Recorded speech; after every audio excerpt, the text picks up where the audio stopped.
Good evening, ladies and gentlemen. Welcome to Reference Point. I'm Dave Cokerhook, your host, and I'm very pleased to have back on my show Dr. Silas Rao. Dr. Rao, thank you for coming back.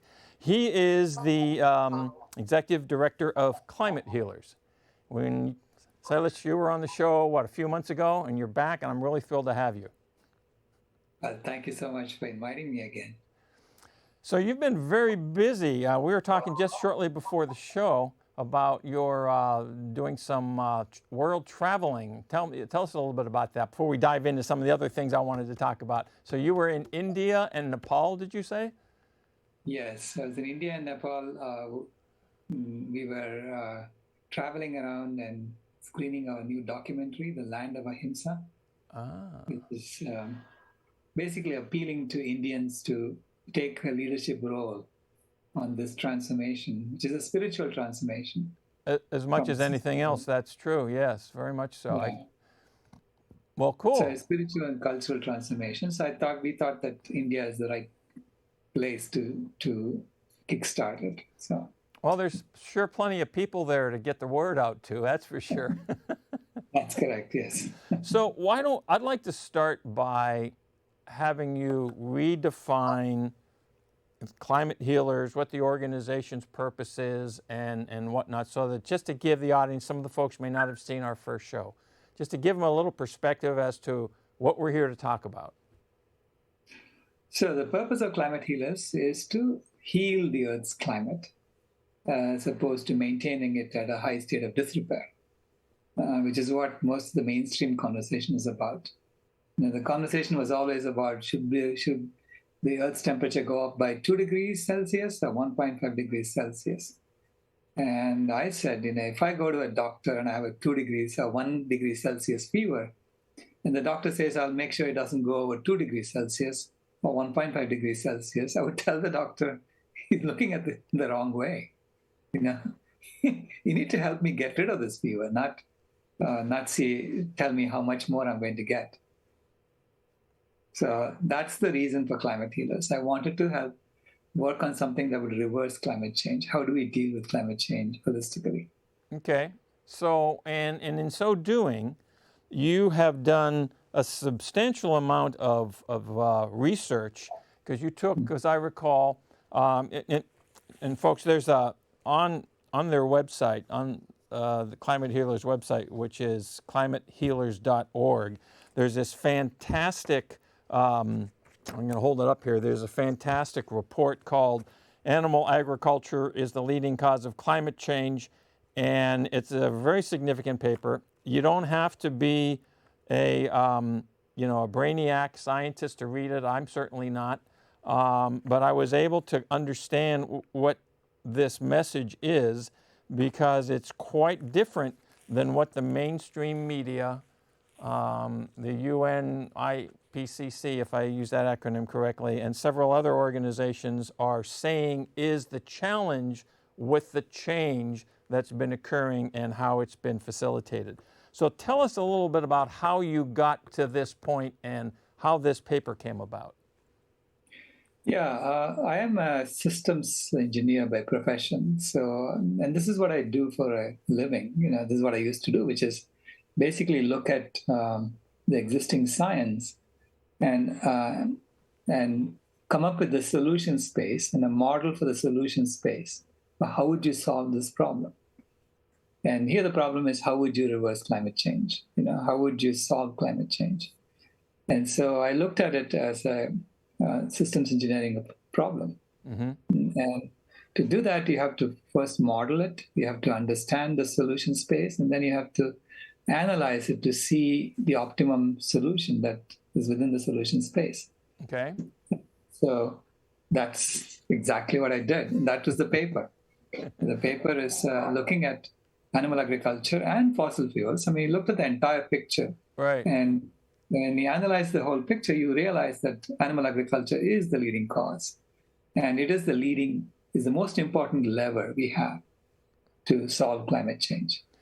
So why is this not a commonly understood phenomenon? Why is it that the fossil fuel industry is identified by most resources, by most presenters of information as the primary leading cause? Well, there is a lot of there are a lot of constraints that we set ourselves when we look at problems. The constraints usually have to do with the culture that you're in. Okay. So we say, we don't want to touch this, and now how would you solve it, provided you don't touch that, right? Oh, okay. Yeah. All right, I get So, it. That right? sounds like money talking and lobbying in various Right. houses of government. Right. I mean, you can see it actually happening in the IPCC, the Intergovernmental Panel on Climate Change. Our scientists are telling them, look, you have to go to a plant-based, you have to promote plant-based diets. And that's coming up in the reports, but then you see negotiations happening. And because the way the IPCC works, the scientists send their reports, and then the governments, all 192 governments, have to agree. Oh, yeah, right. So we are forming a consensus among all 192 governments. And so in the sixth assessment report, the government of the United States, the government of Brazil, and Kenya were the three governments who objected to any mention of plant-based foods. Oh, okay. That And makes they sense. took it out.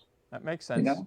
Given the Yeah, size they of the took it out. industry and the economics associated with it, that makes sense. Right.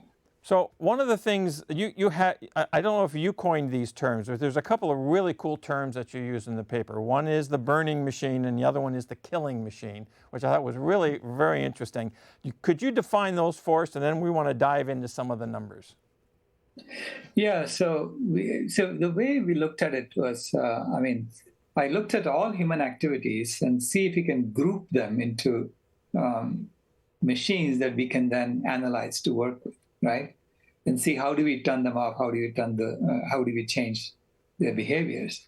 So if you look at all of human activities, there are a lot of activities that involve burning.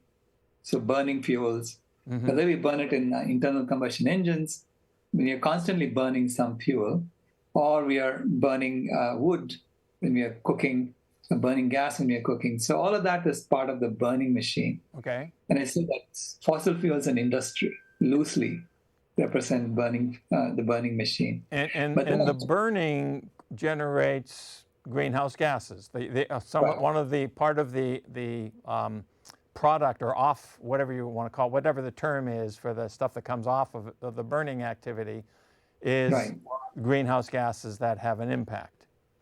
Right. So burning produces greenhouse gases. It also produces aerosols. Aerosols. So aerosols like sulfur dioxide, those actually have a cooling effect on the atmosphere. So it produces both greenhouse gases and cooling gases. So you have to take them both into account when you contemplate turning off the burning machine. Okay. And then the other other activity that we do, the other main activity that we do is killing trees, killing animals, raising and killing animals, actually causing ourselves diseases and killing ourselves off too. So there's a lot of killing that's going on, right? So we kill about 88 billion land animals, 1 to 3 trillion sea animals, and billions, tens of billions of trees every year. Right. So we chop them down. So all that requires energy to do the killing, and also the killing causes the biomass to decay. Yes. So all the biological matter decays, and that sends greenhouse gases into the atmosphere. Okay. So, and you have to take those into account. And the animals that you raise are also eating vegetation, and that also causes greenhouse gases to go up into the atmosphere, because that vegetation was CO2 that got sequestered by photosynthesis. Right. Right? So it's precious. Anything that's sequestered by photosynthesis, we should try to preserve it on Earth. So that's how you reverse climate change. So if you're looking at how do you solve climate change, you have to look at the natural cycle, which also is impacting CO2, greenhouse gases.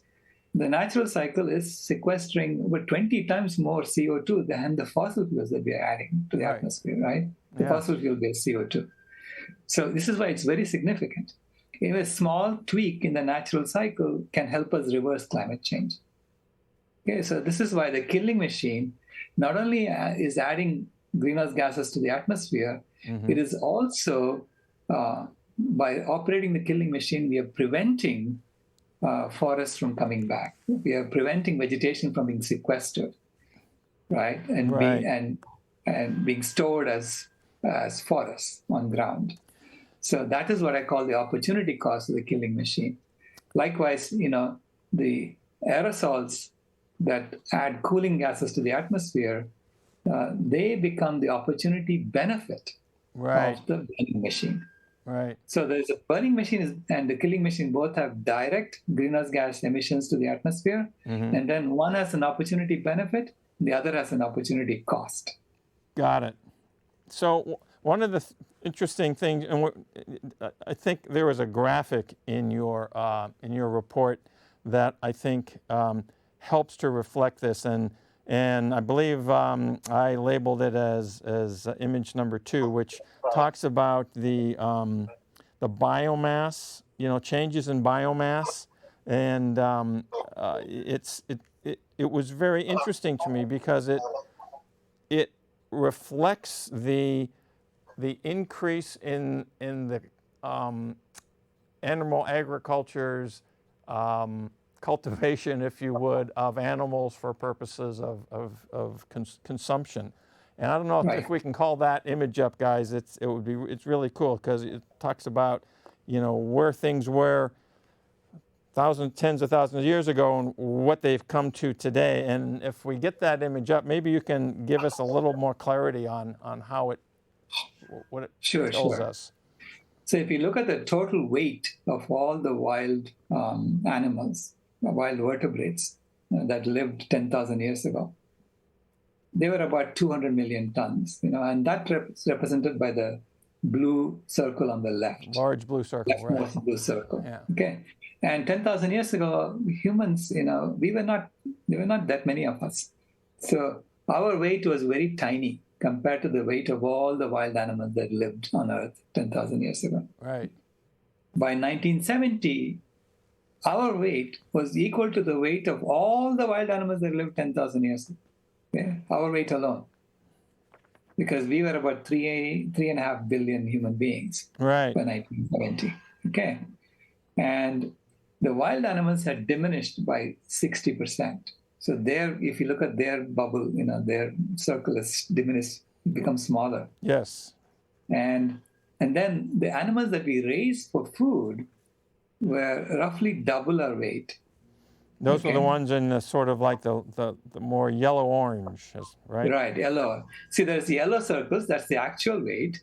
And then the orange circles represent the equivalent weight. I call it the equivalent weight. What I mean by that is, if you look at all the animals that we raise for food, they're very young animals.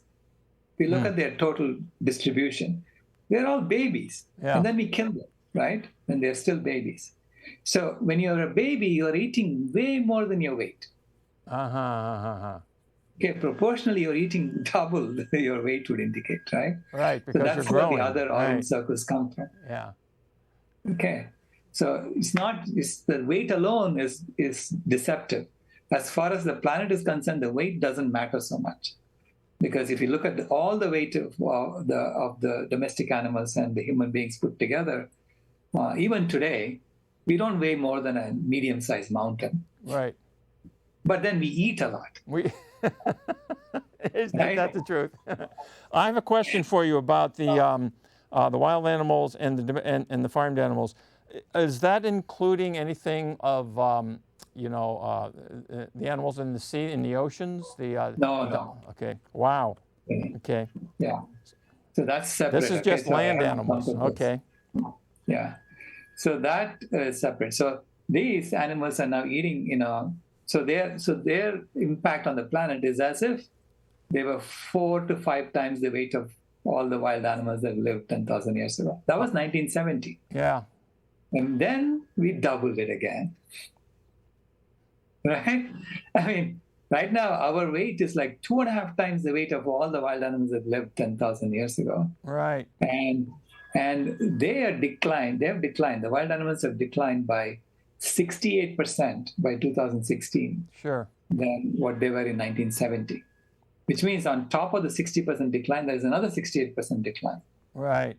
You know, Okay, so one of the things that's interesting to me about this, and you look at this increase in this growth, and I know it's not just here in the U.S., but in the United States, I had a guest on my show a couple of years ago who wrote the book Meatonomics. Okay, right, David Simon. yes, David Simon, and the fact that the U.S. government subsidizes the marketing and promotion of things that they want people to eat because it supports the farming industry, because it does.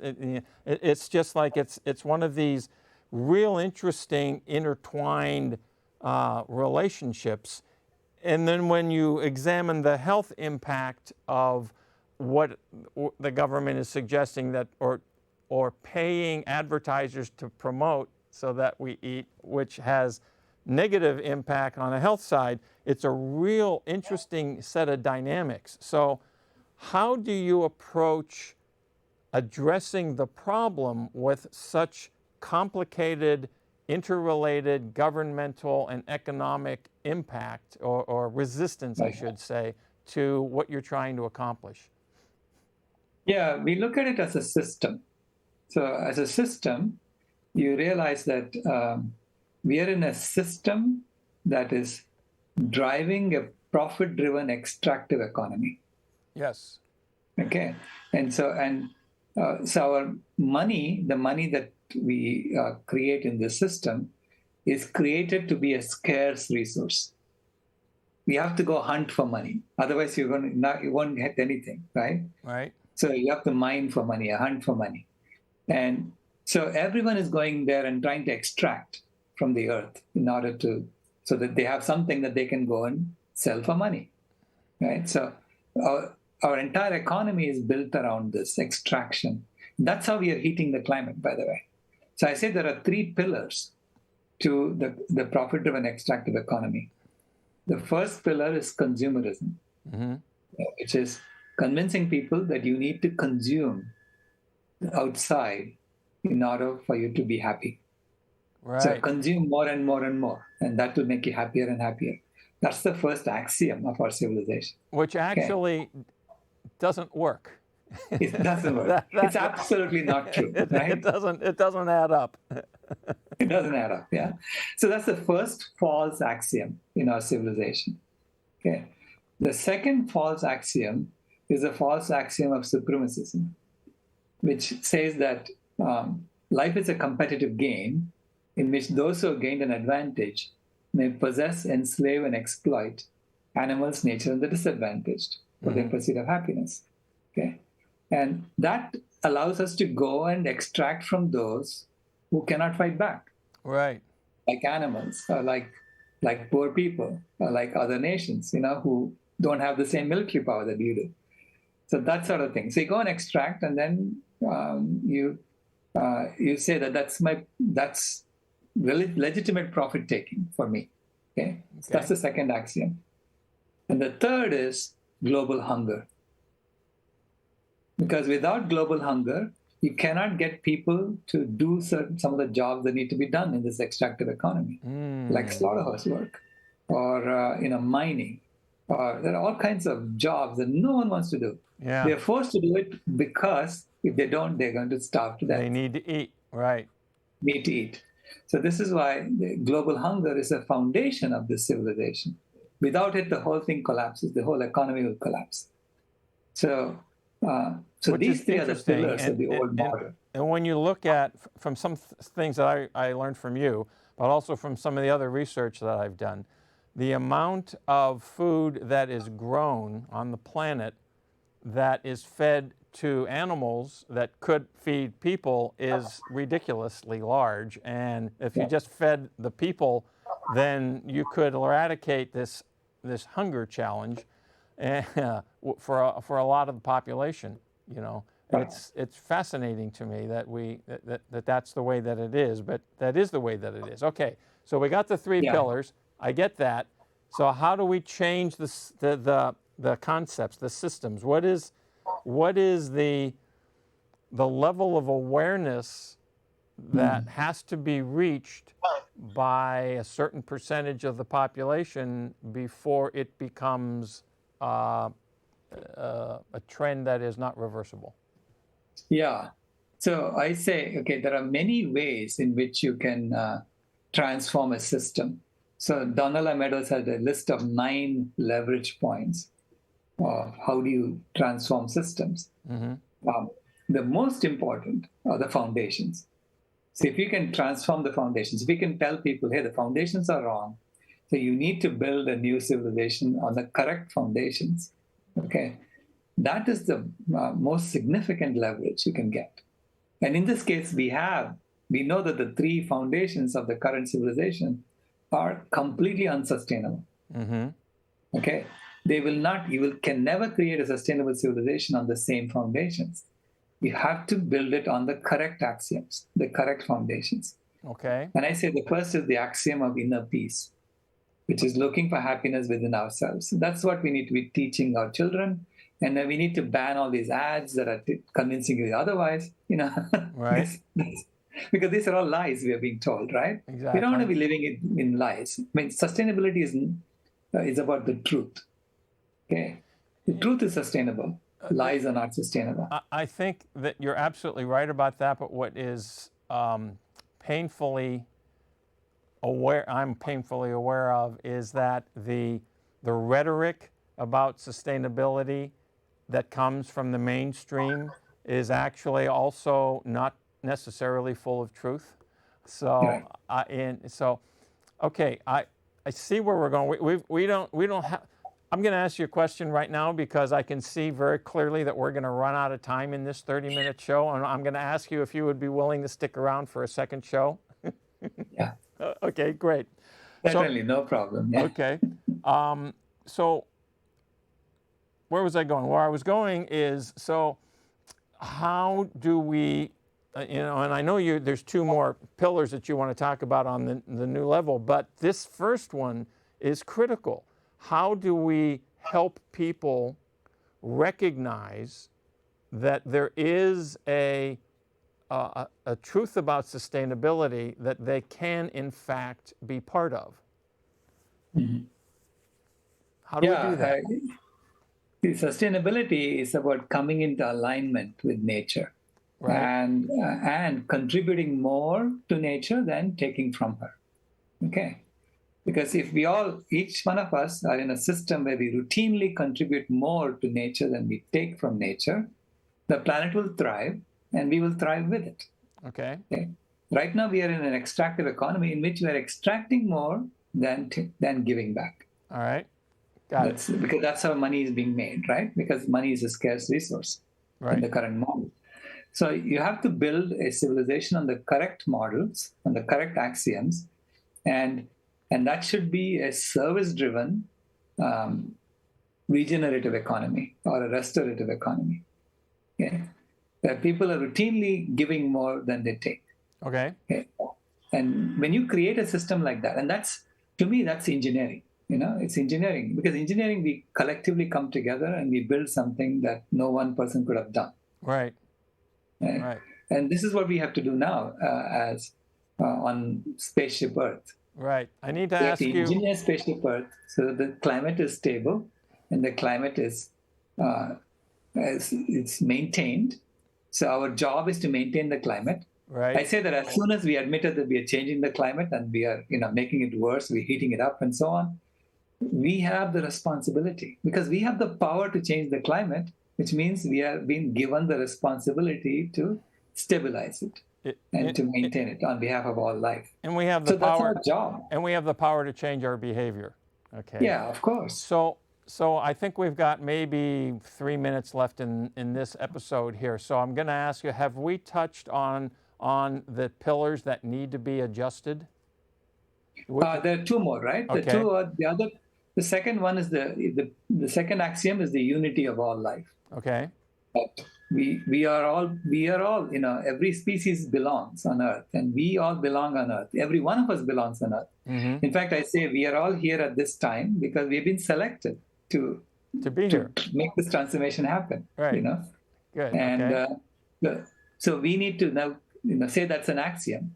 And when you treat everyone as a part of a family, one single family, obviously you have to feed them healthy food. Yes. Okay, so that's the third pillar. Instead of global hunger, it should be healthy food for free. I call it food healers. To be the third pillar. Right. Cool. Right. Okay. So we've identified the 3 pillars. We've talked about them briefly. I'm going to ask that we touch on them a little bit more when we come back, because right now we've only got about 2 minutes left in the show. So, but this is a great foundation. When we come back, I want to talk a little bit more about a couple more things. More about land use, okay?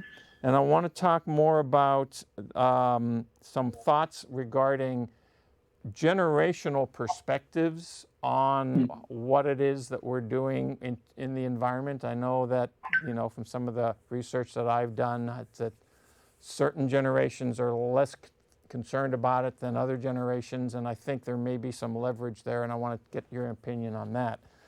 But so I want to make sure that the people at home know that they can send in information if they have any questions. Go to the website at climatehealers.org and download Dr. Rao's paper. This is really amazing. But also, if there are any questions, you can send them in to us at info@referencepointtv.com, and we will get the answers for you. We'll get it to him, or if you can't reach him personally, and all that kind of stuff. All right, so Salish, we are at that point where we've got about a minute left before I have to sign off. In 15 or 20 seconds, is there a summary statement that you want to make?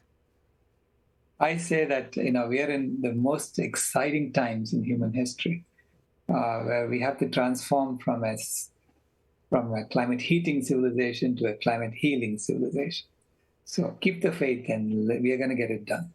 Fantastic. So thank you very much for being here. I'm glad you're sticking around for our next show. And ladies and gentlemen, we'll see you next time on Reference Point.